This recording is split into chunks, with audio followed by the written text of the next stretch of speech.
Even after she's grown up, this girl suffers from asthma because her reactive mind is still telling her body that she can't breathe. This is the reactive mind making the body ill. An engram command such as, "It won't stop hurting," when connected to an injury, can cause a chronic condition like arthritis. A mother tending to her sick child may comment, "I will never leave you." Despite her good intentions, she has just installed a command that his illness not get better.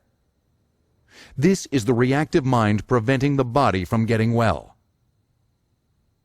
Many common physical problems such as allergies, ulcers, migraine headaches, unexplained aches and pains, and so forth, can be traced back to the harmful effect of commands in the reactive mind. You have accumulated many engrams in your reactive mind. But with Dianetics, you can get rid of them, and the power they have to control your health, your emotions, and your attitude toward life. Using the technology of Dianetics, you can actually contact these incidents in the reactive mind, and by examining them fully, erase their influence over you. This is made possible by the discovery of a method of thinking which man did not know he had. As an illustration, ask a small child if she would like to go bicycling in memory. She will try to remember the last time she rode her bike. She will frown and pucker her brows, perhaps. Now tell her to go back to the last time she was bicycling.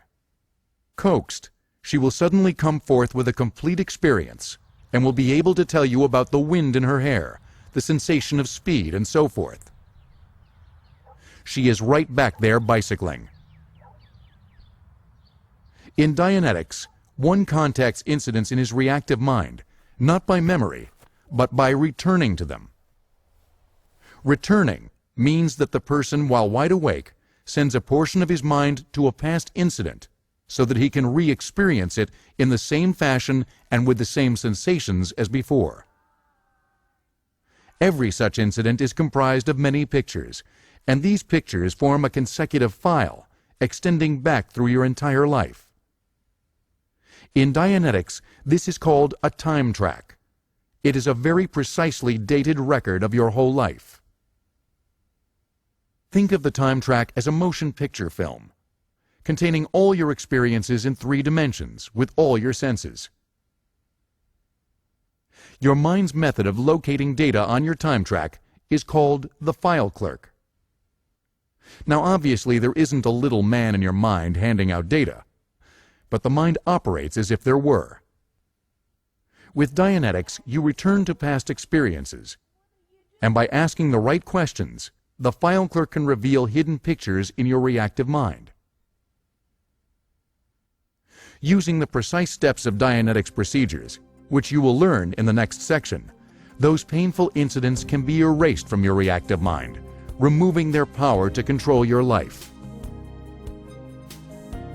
When the harmful incidents in your reactive mind are erased, a new state is achieved, a state never before possible for man. This is called the state of clear. It is defined as a person who no longer has his own reactive mind. Today, there are tens of thousands of clears all over the world. You can get rid of your reactive mind. You can be clear.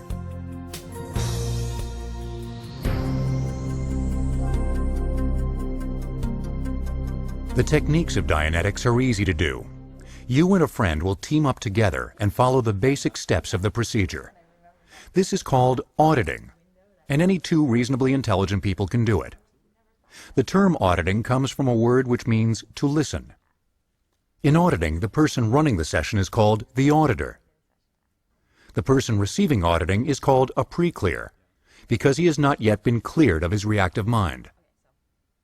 Now let's look at the 10 basic steps of a Dianetics auditing session in detail, so you can see exactly how it's done. These are covered in the book Dianetics, Chapter 5, under the heading Book 3. With your package, you also received a card that looks like this. It lists out what to say and do at each step. You can use this to help you during your sessions. You should get out the card and follow along as we take you through the auditing demonstration. First, the auditor assures the pre-clear that he will know everything that happens. We will begin the session now. You will remain aware of everything which goes on. You will be able to remember everything that happens here. You can pull yourself out of anything which you get into if you don't like it. The second step is to have the pre-clear close his eyes. All right, close your eyes. The third step is the auditor has to ensure that anything said or done during the session will have no force or control over the pre-clear at a later time after the session. The auditor makes an agreement with the pre-clear to cancel this from occurring. In the future, when I utter the word canceled, everything that I have said to you while you're in a therapy session will be canceled and will have no force with you. Any suggestion that I have made to you will be without force when I say the word canceled. Do you understand? Sure do.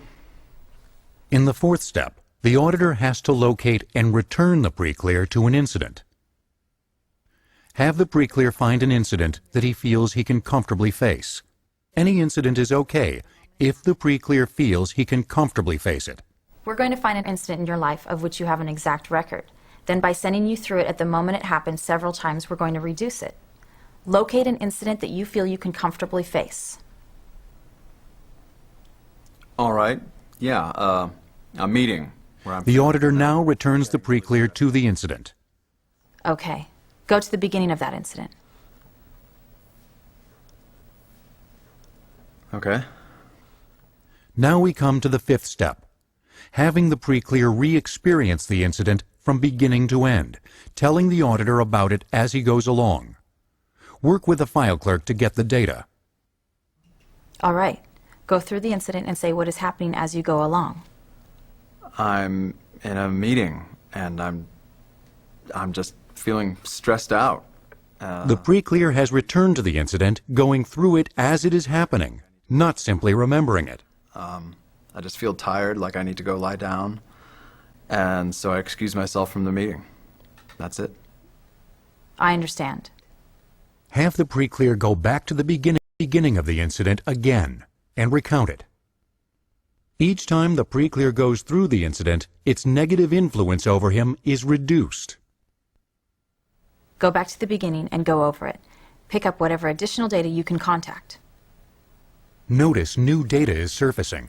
Okay, I'm at a meeting at work with the marketing department. We're going over a series of new ads, and I'm feeling really stressed out. I'm thinking to myself, this stress is killing me, and I just feel like I need to lie down. Good. Go back to the beginning and go over it. Pick up whatever additional data you can contact. The auditor is listening for new information coming out of the incident. As long as new data is coming out, the incident is reducing and should continue to be run. Oh yeah, an ambulance drives by outside, and one of the guys goes up to close the window, and I remember thinking to myself, I'm so tired. My eyes are so tired, it's like I can't see. The auditor must ask additional questions as needed to help the pre-clear recover more of the incident. Questions such as, what do you see, what do you hear, or what do you smell, can be asked to help the pre-clear. All right, what do you see? I see the guy closing the window. I see the marketing people looking at me. I see the ad layouts on the table. A secretary comes in and spills coffee all over the place, and I'm just feeling so tired. I just feel like I need to go lie down. Good. Go back to the beginning and go over it. Pick up whatever additional data you can contact. Well, I'm at a meeting at work, and... Repeat this step again and again, each time telling the pre-clear to go back to the beginning of the incident and go through it to the end. Continue to run the incident until the pre-clear is cheerful about it. When the pre-clear is cheerful about running that incident, go on to step 6B. Have the pre-clear locate another incident that he can comfortably face. Let's find another incident that you feel you can comfortably face. Yeah. The time I broke up with my girlfriend. To this day, I do not understand why I did that. Okay, go to the beginning of that incident. Okay. Audit this new incident by continuing the procedure with Step 5, followed by Step 6A. All right, go through the incident and say what's happening as you go along. Well, it started out great. I mean, I went to pick her up at her house for dinner, and it was pouring rain. Run the pre-clear through the incident as many times as it takes to bring the pre-clear to the point where he is cheerful about it. And I remember we started driving, and some guy runs out into the middle of the road. I almost hit him. And, but it was, I just started to feel really stressed out. It's the same thing. And I'm thinking to myself, this relationship is getting too serious. And life is too short. And I don't want to get stuck in a relationship, and I'm going to regret it later on. If the pre-clear does not seem to be able to uncover any more about an incident, despite many recountings, and is not becoming more cheerful about it, then find out from the pre-clear if there is an earlier incident, similar to the one you are auditing. Okay. Is there an earlier incident similar to the one we are auditing? Yeah, there is. My accident. Very good. Go to the beginning of that incident. Okay. Good. Go through the incident and say what is happening as you go along. I'm driving home. I'm coming home from a business trip. It's late. I'm tired. There's a storm brewing up ahead. There's thunder and lightning. And then a newspaper comes from out of the blue and lands on my windshield. I can't see, and by the time it blows off, I'm heading straight for a tree. All right, continue. Then I wake up in the hospital. You know, I'm starting to get like a headache or something. All right, go back to the beginning and go over it. Pick up whatever additional data you can contact. Okay, I'm driving home. I'm coming home from a business trip. It's late. I'm tired. I wanted to get home before it was dark, and it's getting late, and so I took a shortcut, and then I got lost. There's a storm up ahead. There's thunder and lightning, and out of the blue, this newspaper blows onto my windshield, and I can't see, and I run into a tree, and my head hits the steering wheel, and I black out. There's blood on my face. It's raining out now. And then I feel like the rain is the blood, but I'm inside the car, so I don't know. It doesn't make any sense. As long as new data is still coming out of the incident, the auditor needs to continue to run the incident using Steps 5 and 6A. What do you hear? Well, I hear the crunch of the metal of the car as I hit the tree, and the glass breaking, you know, all at once. And I hear a hissing sound. I guess that's the steam from the radiator. Good. Continue. There's blood coming down my face. I can hear a car going by, and someone says, "Oh my God." And something about getting an ambulance. I don't know where this is going.